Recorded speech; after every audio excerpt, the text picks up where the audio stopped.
তো আজকে আবারও একটি মণিপুরি রেসিপি নিয়ে চলে আসলাম। এটার নাম হচ্ছে কাংসই। তো এটা পুরো ভিডিওটা না দেখলে বুঝতে পারবে না কিভাবে রান্না করেছি। হ্যালো বন্ধুরা, আজকে আমি রান্না করব হাঙ্গামের সবজি। এটা তো সবজি বলে না, অ্যাকচুয়ালি এটাকে বলে হচ্ছে কাংসই।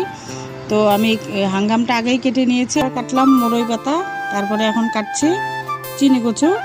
তো এখানে আমি চিনি কচু অ্যাড করেছি, তারপরে দিয়ে দিয়েছি হচ্ছে আলু, টমেটো, তারপরে দিচ্ছি পেঁয়াজ, তারপরে হচ্ছে কি বলে আদা দিব, তারপরে দিব শুটকি মাছ। এখানে মণিপুরের হচ্ছে রাষ্ট্রীয় খাবার, এটাকে নাড়ি বলে, এটাকে মাটির কলসে ওটাকে তৈরি করে। তো ওটা আমি এখানে দিয়ে দেব। তো বাড়িতে সবাই একটু রান্না করে খেয়ে দেখবেন, আমার তো ভালোই লাগে, তোমাদের কেমন লাগে আমি তো তা জানি না। তো আমি এটাকে প্রেশার কুকারে রান্না করে নিয়েছি, তোমরা চাইলে হাঁড়িতে বা কড়াইতে রান্না করতে পারো, কারণ আমার সময় ছিল না তাই আমি প্রেশার কুকারে রান্না করেছি। নতুন ভিডিও বানাচ্ছি, তো আমার ভিডিও যদি ভালো লেগে থাকে তাহলে লাইক কমেন্ট শেয়ার করবে আর আমার পাশে থাকবে, আমাকে একটু সাপোর্ট করবে বন্ধুরা। তো আজকের জন্য টাটা।